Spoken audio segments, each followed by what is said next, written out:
Okay. Good morning, economic developers. This is Chad, Allie, and Alex for the morning. Good morning, economic developers. This is Chad, Allie, and Alex for the live morning show for economic developers. They are doing renovation above me. Are y'all sure you can't hear that? Because it is going wild right now. All good on my I end, may not too. be able to hear you. They're buzzing. They're doing all kind of stuff above me. So, first of all, before we get into today's show, I want to say happy birthday to my niece. My niece, Mackenzie's birthday is today. She was born in 94. What does that make her now? 31. Alex, I remember she was born. It was a Monday night game, the Dolphins and the Chiefs. It always tickles her that I can remember who won the Dolphins and the Chiefs game.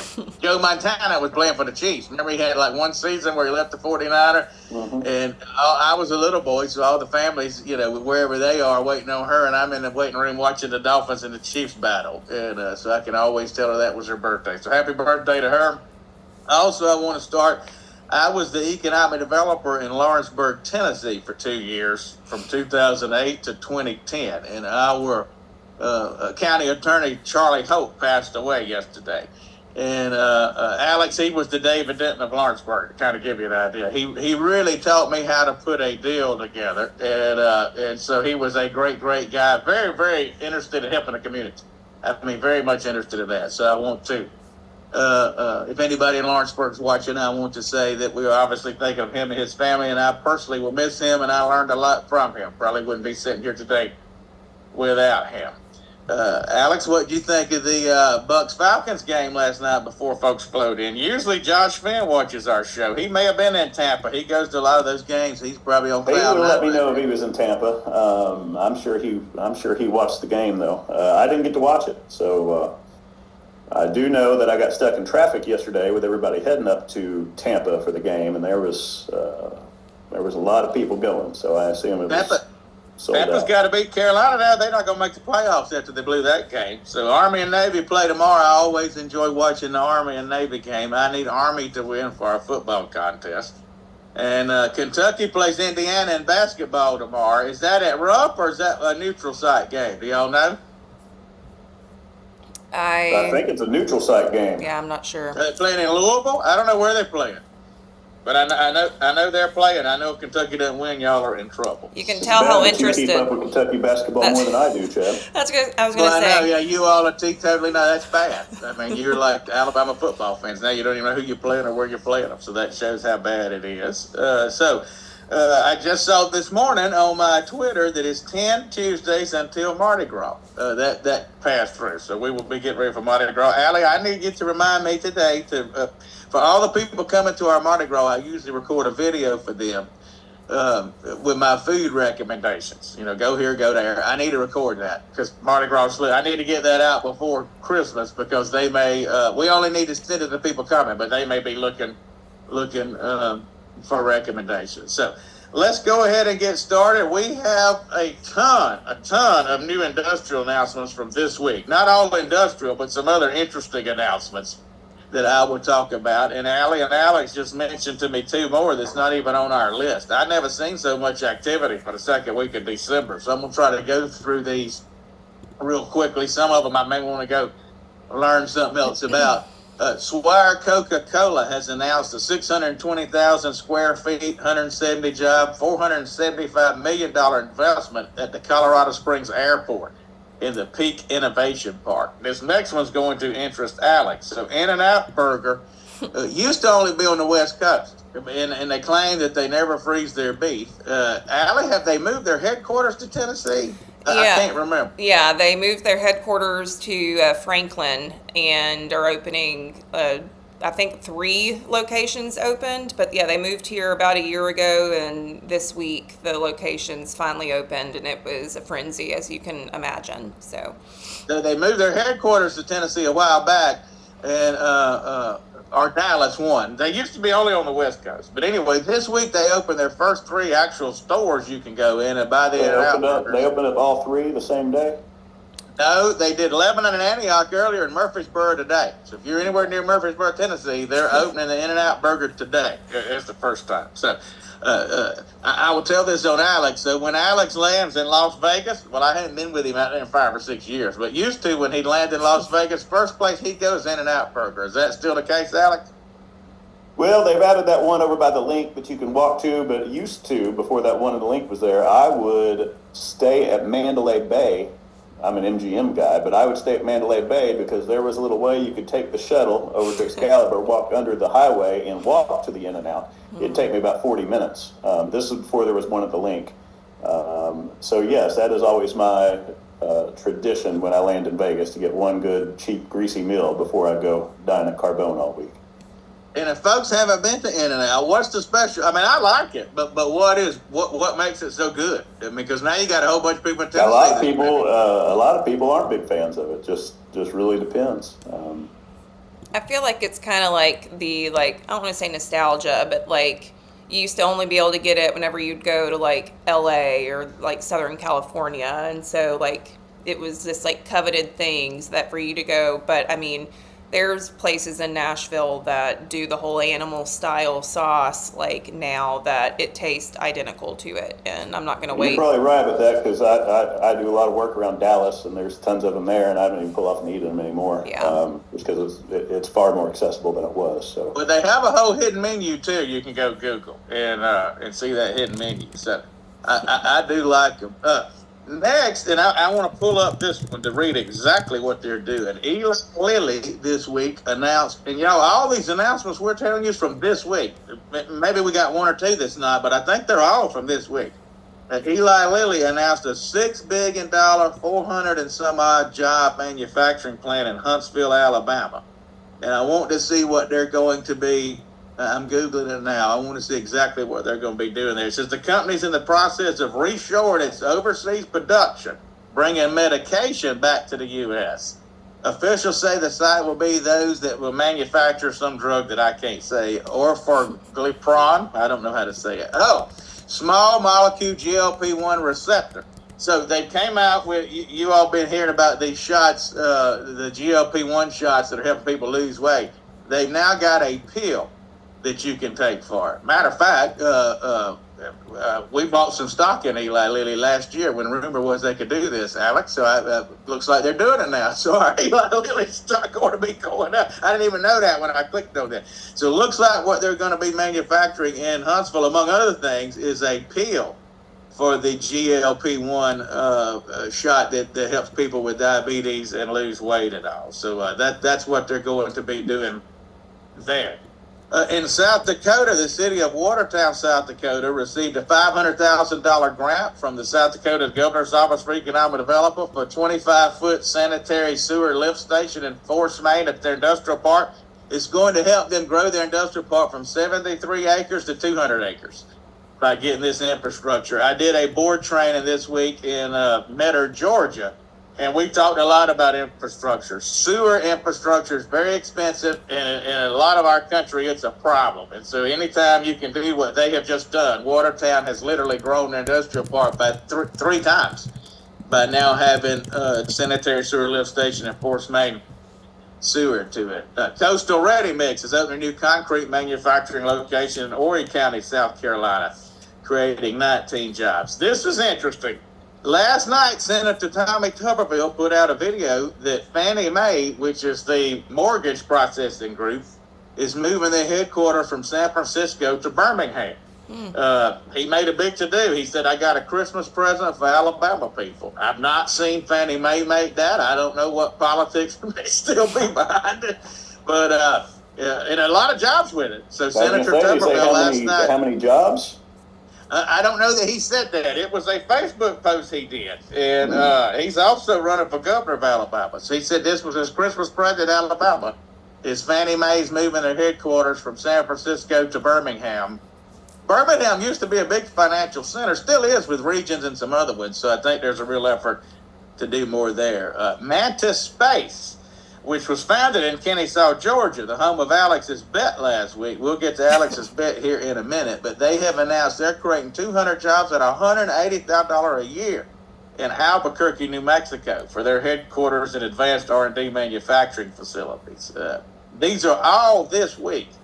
Avantech in Columbia, South Carolina is adding 45,000 square feet and 65 new jobs to their facility. Epic Piping over in Livingston Parish, Louisiana. So Livingston Parish is a little east of Baton Rouge, be a parish or two east of Baton Rouge. It's $25 million expansion, 76 new jobs to meet the rising demand for natural gas, nuclear power, data center, and other energy-related markets. So a lot of these announcements are tied to power and data centers in some regard, like that piping project in Livingston Parish. So even if a community doesn't have enough infrastructure for the actual data center, you may, land piping projects off of it and others.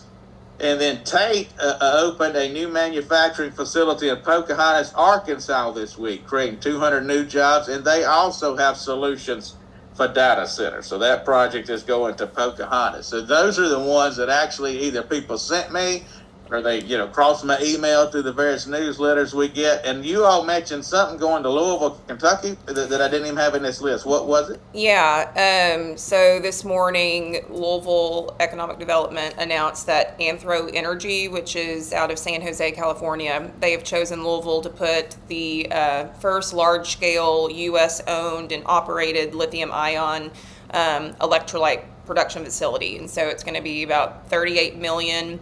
They're going to invest more than $38 million into the facility and create 110 permanent high-paying jobs, and then an additional 390 just to build the facility. So Louisville announced that this morning right before we went live. Wow, so that's incredible. We enjoy spotlighting the 10-job, $20 million projects just like the big ones. And just announcement everywhere. So just absolutely incredible. For a time of the year that's usually a little slow, to be honest with you. So it was just incredible. Couldn't even keep up with all of them. We're going to get into some career-related announcements as far as some economic development jobs that may interest you and folks moving around. But before we do, let me tell you a little bit about Next Move Group. We exist to create economic growth for small to mid-sized companies, communities, and nonprofit organizations. This week, we've had 2 or 3 folks express interest in our housing demand studies that they heard about on our news show. So we can show you how many houses you need. The Fed reduced interest rates 0.25% this week. So if those interest rates come down. Also, Allie, I sent you this, and I forgot it for this show. First time in 5 or 6 years, housing prices went down this quarter. First time in 5 or 6 years. I don't remember exactly. I may have that for one of our shows next week so I can read for you exactly. So the first time in 5 or 6 years, the housing prices ticked down and the interest rates came down 0.25% by the Fed this week. So now is actually a time you can get houses built. So one of the things that we can do is show you how many houses you need. Also, we placed the COO position in Lawrenceburg, Tennessee this week for their utilities department. I think we're making an offer today on a job search we're doing over in Texas for a city engineering type position. So for you economic developers, if there are ancillary positions in your town, city engineer, water department, utilities, and so forth, you might want us to help them find folks that can work with you. That's a big part of our business now, and we just literally filled one this week. So I will roll on into our career announcements now. Amarin posted 2 jobs on our jobs board this week. Alex, I don't know if you talked to Eric or Allie, but why don't you tell us what those 2 jobs are? And this Amarin's electric power company in the St. Louis area.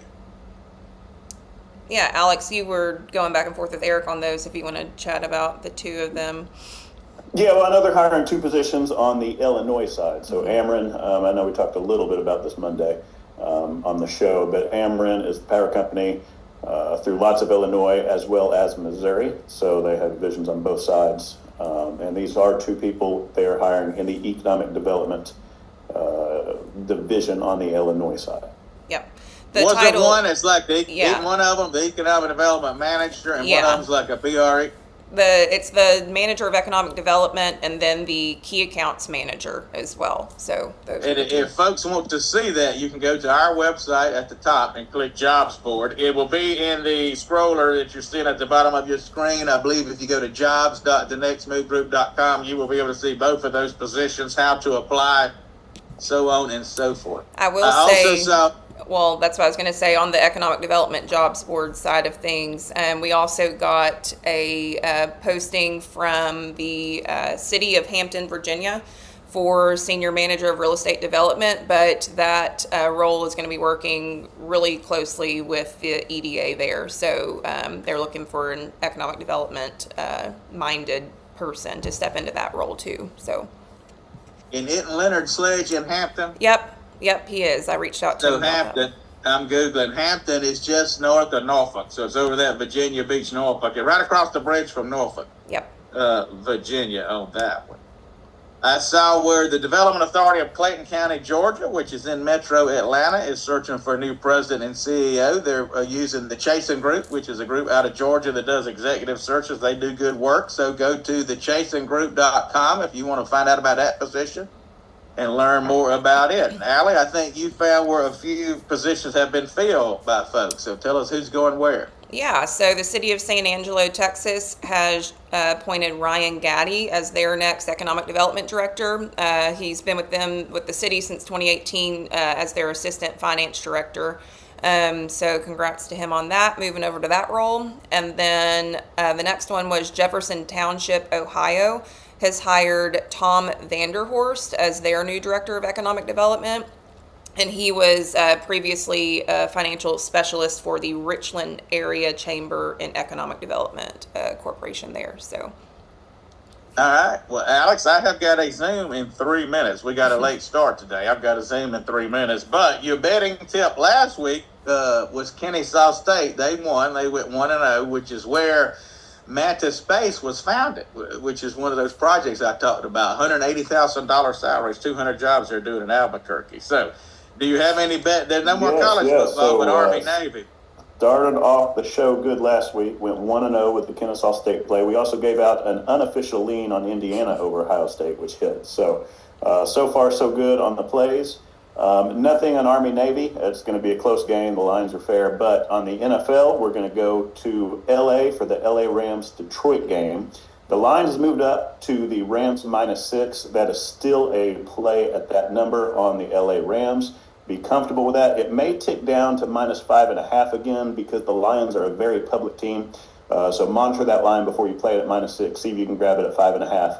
But comfortable at LA Rams -6. LA Rams get tons of pressure up the interior line. That's where Jared Goff struggles. Also, interesting stat is in the last 4 games off of a win, Detroit is 0-4 against the spread and 0-4 straight up after the last 4 wins. You got tons of secondary cluster injuries for the Lions. Should be a high-scoring game. The more points in a game, the less the points matter. So, when you're getting up 54, 56 points in a game, you can cover that -6. So I think the Rams win comfortably, probably by 2 possessions against the public backers of Detroit. So take Matt Stafford, Kyron Williams, and Puka this week. Well, I'm glad to hear that because Alex knows I'm on the Rams myself. What's that, Allie? That'll make my life easier this weekend if the Rams win. So. Allie's boyfriend is a big Rams fan. Is he coming to Nashville? Are you going to be with him? Or are you going to the No, game? we will not be together for the game. So, but I'll be there next week for holiday parties. So the Rams need to do well. I tell you, the Rams may be a Super Bowl team. You might be getting a Super Bowl player. So. Maybe we'll see. All right, well, folks, we will do a couple of shows next week, and then through the holidays, we'll probably do one live show Christmas week somewhere through there, unless something big happens in our industry. If something big happens in our industry, then we'll come on the next day. But we'll for sure do 2 or 3 next week. And so we'll see you then. Feel free to email us if we can help you or call us at 1-800-764-3105. Also, send us any news you'd like us to feature on our show, and we'll be glad to do it. Thank you so much. Have a good weekend. Yep. See ya.